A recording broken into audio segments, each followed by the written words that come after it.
धर्म ग्रंथों में पूजा पाठ से संबंधित बहुत सी महत्वपूर्ण बातों के बारे में जिक्र किया गया है। यदि पूजा करते समय इन बातों का ध्यान न रखा जाए तो पूजा का पूर्ण फल प्राप्त नहीं होता है। इसके साथ ही आपकी पूजा मान्य नहीं होती है। इसलिए देवी देवताओं की पूजा करते समय इन बातों को ध्यान में रखना आवश्यक होता है। यदि आप कुछ गलतियां करते हैं तो माना जाता है कि आपको शुभ फल के स्थान पर देवी देवताओं के क्रोध का भागी बनना पड़ सकता है। तो चलिए जानते हैं कि पूजा करते समय किन बातों को ध्यान रखना आवश्यक होता है।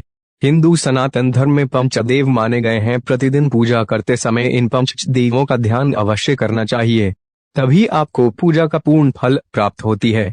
सूर्य देव, श्री गणेश, मां दुर्गा, भगवान शिव और भगवान विष्णु को पंचदेव कहा गया है। प्रतिदिन पंचदेवों की पूजा करने से आपके घर में शांति और समृद्धि बनी रहती है। किसी भी देवी देवता की पूजा करते समय इस बात का ध्यान अवश्य रखना चाहिए कि कौन से देव की पूजा में क्या वर्जित माना गया है, अन्यथा आपको शुभ फल की प्राप्ति के स्थान पर समस्याओं का सामना करना पड़ सकता है। भगवान शिव की पूजा में हल्दी, कुमकुम, तुलसी और केतकी का फूल नहीं चढ़ाना चाहिए।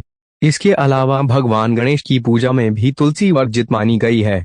सूर्य देव की पूजा में अगस्त्य के फूल नहीं चढ़ाने चाहिए। पूजा पाठ में पवित्रता का विशेष ध्यान रखना चाहिए। यदि कोई बिना स्नान किए हुए फूल पत्ती तोड़कर भगवान को अर्पित करता है तो यह पूजा में मान्य नहीं रहते हैं। तुलसी को कभी भूलकर भी बिना स्नान किए या फिर बिना हाथ धोए नहीं तोड़ना चाहिए।